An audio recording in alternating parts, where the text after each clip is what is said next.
അതെ, നോമ്പ് തുറക്കുന്ന സമയമാകുമ്പോ ബാങ്ക് വിളിക്കും. അപ്പൊ തന്നെ നിരത്തി വെച്ചിരിക്കുന്ന ഭക്ഷണം കണ്ടല്ലോ, അതൊക്കെ ഫ്രീയാ, നമുക്കും കഴിക്കാം. അയ്യോ, അതൊക്കെ മോശമല്ലേ? മോശമാണ്. എന്നാ സാറൊരു കാര്യം ചെയ്യും, വല്ല സ്റ്റാർ ഹോട്ടലെങ്ങാനും പോയി കഴിക്കും. കയ്യിലഞ്ച് പൈസയില്ല, വെറുതെ പട്ടിണി കിടന്ന് ചാകണ്ടെങ്കിൽ വന്ന് കഴിക്കുക. അതെ, ഭക്ഷണത്തിന് അങ്ങനെ ജാതി മതമൊന്നുമില്ല. പിന്നെ ആർക്കെങ്കിലും എന്തെങ്കിലും സംശയം തോന്നിയാൽ ഇതെടുത്ത് ഇങ്ങനെ വച്ചാ മതി. അയ്യോ, എൻ്റെ അതില്ല. കർച്ചീഫുണ്ടോ? ഉണ്ട്. എന്നാ അതെടുത്ത് തലയിലിട്ടിട്ടോ. ബാങ്ക് വിളി കേട്ടാൽ ഉടൻ തന്നെ അറ്റാക്ക് തുടങ്ങിക്കൊള്ളണം. ഇത്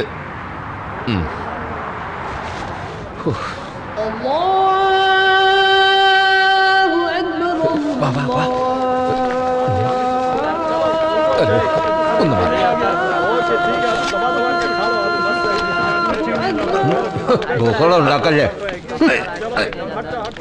ഒന്ന്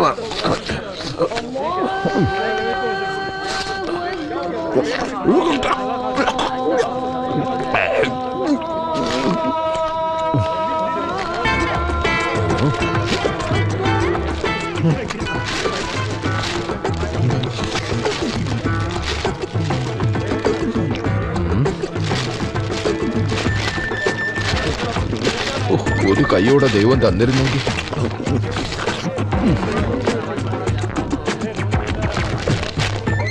പിടി പിടി. വാരിയിടാൻ. അയ്യോ, അത് ഒന്നും പെട്ടെന്ന് വാരിയിടാൻ.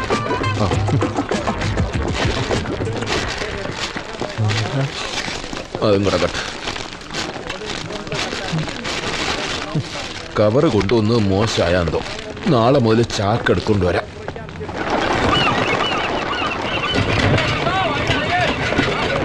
അതെ, ഈ അബ്ബാസ് എന്ന് പറയുന്ന ആള് നാട്ടുകാരനാണോ?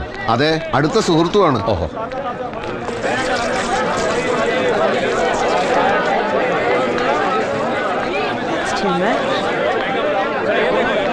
ഇത് ഫിഷ് മാർക്കറ്റ് അല്ലേ? ഇവിടെ എന്താ?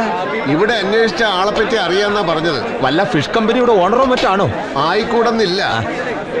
ആരെയും ബുദ്ധിമുട്ടിക്കണമെന്ന് വിചാരിച്ചതല്ല, പക്ഷെ ഈ അവസ്ഥയില്. അല്ല, ബുദ്ധിമുട്ടില്ലെങ്കിൽ എന്റെ കാര്യം കൂടെ ഒന്ന് പറഞ്ഞു നോക്കട്ടെ.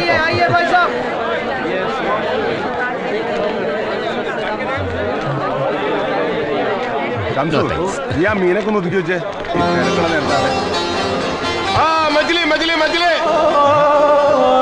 മുകുന്ദ, നീ എന്താ ഇവിടെ? പാർട്ടിയുടെ വല്ല പരിപാടിയിട്ട് വന്നാണോ? വാ പറയാം.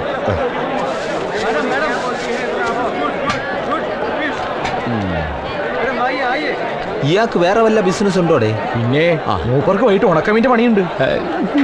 അത് ശരി. സമയവും പോയി. ഇയാളിത് ഇവിടെ പോയി കിടക്കും. അപ്പോ കുഞ്ഞുണ്ണി ദേഷ്യം തീർത്താണല്ലേ? അറിഞ്ഞൂടാ. മുകുന്ദൻ ഇങ്ങനെ ഒരു അവസ്ഥയിലൂടെ എത്തിപ്പെടും ഞാൻ ഒരിക്കലും വിചാരിച്ചില്ല. ഒരു ജോലി ശരിയാക്കണല്ലേ? ഒരു 5 മിനിറ്റ് മുമ്പ് വന്നിരുന്നതിൽ പറ്റിയ ഒരാൾ മുട്ടിച്ചേരായിരുന്നു. ഏതായാലും ഇവിടെ തന്നെ നിൽക്ക്, ഞാൻ സബ്ജി മാർക്കറ്റിൽ പോയി നോക്കട്ടെ.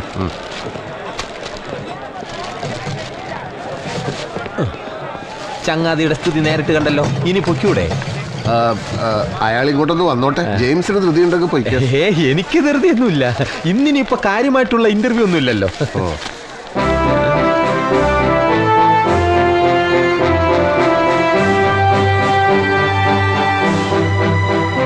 പത്രത്തിൽ എന്താ ഇത്ര വലിയ വിശേഷം? ഇത് കരുണൻ, എന്റെ സുഹൃത്താണ്. വരുന്ന തെരഞ്ഞെടുപ്പിന് നിയമസഭയിലേക്ക് മത്സരിക്കുകയാണ്. അത് ശരി. നാട്ടിൽ ഇത്രയും വലിയ ബന്ധങ്ങളുള്ള ആളാ ഇവിടെ വന്ന് കുബൂസും തൈര് അടിച്ചോണ്ട് കിടക്കണം. കഷ്ടം.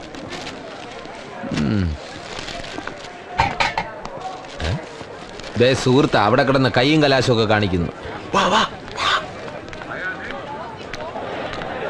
അതെ മുകുന്ദ, ആ നിൽക്കുന്ന അറബിയെ കണ്ടില്ലേ? ആള് വലിയൊരു കക്ഷിയാ, ഒരുപാട് കമ്പനികളുള്ള ആളാ, എന്റെ സ്ഥിരം കസ്റ്റമറാ. മൂപ്പര് വിചാരിച്ച ഒരു ജോലി ശരിയാക്കി തരാൻ പറ്റും. മനുഷ്യപ്പറ്റുള്ളവനാ, നിവൃത്തി ഉണ്ടെങ്കിൽ ചെയ്യും. ചെല്ല്, മൂപ്പരോട് ഞാൻ പറഞ്ഞിട്ടുണ്ട്. അബ്ബാസിന്റെ ഫ്രണ്ടാന്ന് പറഞ്ഞാൽ മതി. ഞാൻ കടയിലേക്ക് ചെല്ലട്ടെ, അവിടെ ആളില്ല. തിരക്കൊഴിഞ്ഞിട്ട് നമുക്ക് വൈകിട്ടോ മറ്റേ കാണാം. എന്നാ ശരി.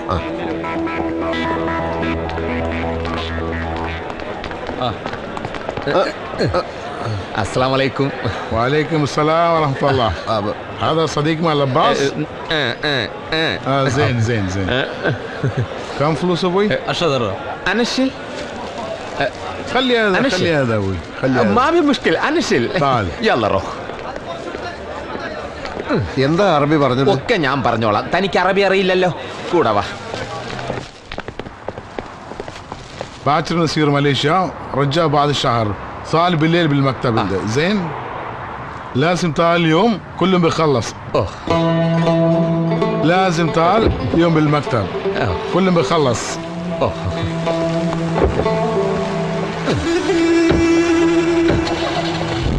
مع السلامة. شكرا.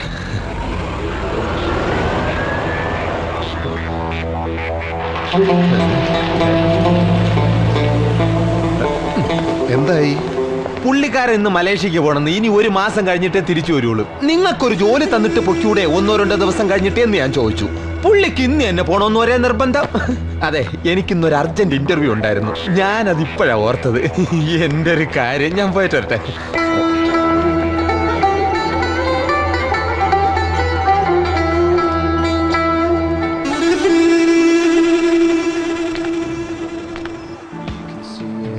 അബ്ദുള്ള ഭായ് കിതർ ഗയാ? किधरो गया. കുറച്ച് പഞ്ചസാര. ഒരു പൊറോട്ട വാങ്ങിച്ചിട്ട് 1 കിലോ പഞ്ചാര അകത്താക്കാനുള്ള പരിപാടിയാണല്ലേ. കറി വാങ്ങാത്തവർക്ക് ഇച്ചിരി പഞ്ചാര ഫ്രീ എന്നുള്ള നേരാ എന്ന് വെച്ച് ഇങ്ങനെ കുത്തിക്കയറ്റാമോ?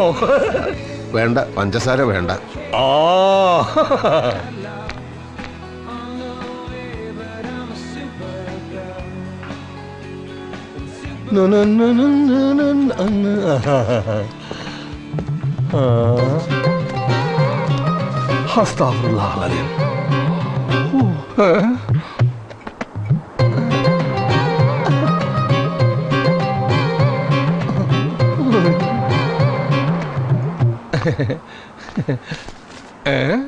എന്തേത് ഇന്ത്യൻ റുപ്പിയേ? ദർഹം തീർന്നു. നിങ്ങൾ മലയാളിയല്ലേ, നാട്ടിലേക്ക് ഇന്ത്യൻ ഉറുപ്പി അയക്കാലോ. തരികിട കാണിക്കരുത്, മര്യാദക്ക് ദർഹം കൊടുക്ക്. ദർഹം ഇല്ല സുഹൃത്തെ. ഇല്ലെങ്കിൽ അത് കഴിക്കുന്നതിന് മുമ്പ് പറയണമായിരുന്നു. ഈ ഇന്ത്യൻ റുപ്പിയക്ക് വേണ്ടി ഞാൻ ദുബായിൽ ഒന്ന് കച്ചവടം നടത്തണോ? ഈ ഇന്ത്യൻ റുപ്പിയ ഉണ്ടല്ല, ഇന്ത്യയിലെ ഒറ്റ വിമാനത്താവളത്തിൽ പോലും എടുക്കൂല. അത്രക്ക് വില ഒരു സാധനം ഇതേ പിടിച്ചേ. എന്താ പ്രശ്നം? വയറിറച്ച ആഹാരം കഴിച്ചിട്ട് ഇന്ത്യൻ റുപ്പിയ ഉള്ളത്രേ. സാരില്ല, കാശ് ഞാൻ മാറ്റി തരാം. ഇത് ഞാൻ നോക്കിക്കോളാം. നീ പ്ലേറ്റ് ഒക്കെ പോയിട്ട് എടുത്തു വെക്കാൻ നോക്ക്. ആ ടേബിളിലെ. വലിയ ഉപകാരം. നിങ്ങൾ മലയാളി ആയത് നന്നായി. നോമ്പ് കഴിഞ്ഞപ്പം പള്ളിയിലെ ഭക്ഷണം ഇല്ലാണ്ടായല്ലേ? പള്ളിയിൽ വരുന്നത് നിസ്കരിക്കാനല്ലാന്ന് മനസ്സിലായി. നാട്ടിലെ അമ്പലത്തിലൊക്കെ പോകാറുണ്ടോ? ഞങ്ങളെ നാട്ടിൽ പള്ളി അമ്പലമൊന്നും ഇല്ലാത്തത് കൊണ്ട് ദൈവമായിട്ട് നേരിട്ട് പരിചയപ്പെടാൻ പറ്റിയിട്ടില്ല. പരിചയപ്പെടാത്ത ആൾക്കാരായിരിക്കും ചിലപ്പോ മൂപ്പർക്ക് കൂടുതൽ ഇഷ്ടം. എപ്പോഴും വിളിച്ച് ശല്യപ്പെടുത്തൂല്ലോ. മൂപ്പരുടെ ഇഷ്ടത്തെ പറ്റി ഞാനങ്ങനെ ആലോചിക്കാറില്ല. അല്ല, പണിയൊന്നും ആയില്ലേ? ഇല്ല. എന്ത് പണിയാ അറിയാ? ചായക്കട നടത്തി പരിചയമുണ്ട് നാട്ടില്. ആണോ? ആ. ഇവിടെ 2 ആൾക്കാർ ലീവിന് പോയിട്ടുണ്ട്.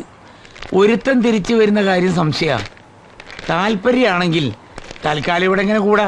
ഈ സുലൈമാൻ അടുത്ത ആഴ്ച വരുമെന്ന് പറഞ്ഞ് ഇപ്പൊ എന്നെ ഫോൺ വിളിച്ച് പറഞ്ഞിരുന്നു. അതപ്പം നോക്കാം. ഓ, മകളുടെ ഭർത്താവാ, അതത്ര കാര്യാക്കണ്ട. भाई साहब एक डंडा कोका कोला दे दो. ജി, ആ കെട്ടുമാറാപ്പ് ഒരു മൂലക്ക് കൊണ്ടുപോയി വെച്ചിട്ട് അകത്തോട്ട് കയറിക്കോ. എന്നിട്ട് അയാൾക്ക് ഒരു കൊക്കക്കോല കൊണ്ടുപോയിക്കോട്. കൊക്കക്കോള? അതുകൊണ്ട് അമേരിക്കൻ കോള കമ്പനികളോട് ഞാൻ പറയുന്നു, ക്വിറ്റ് ഇന്ത്യ. ഒന്നും വിചാരിക്കരുത്, ഞങ്ങൾ കൊക്കക്കോളക്കെതിരാണ്. എന്തേ കൊക്കക്കോളം നിങ്ങളെ പിടിച്ച് കടിച്ച? ഞാനത് കൊടുക്കൂല. നിങ്ങൾ കമ്മ്യൂണിസ്റ്റ് ആണല്ലേ?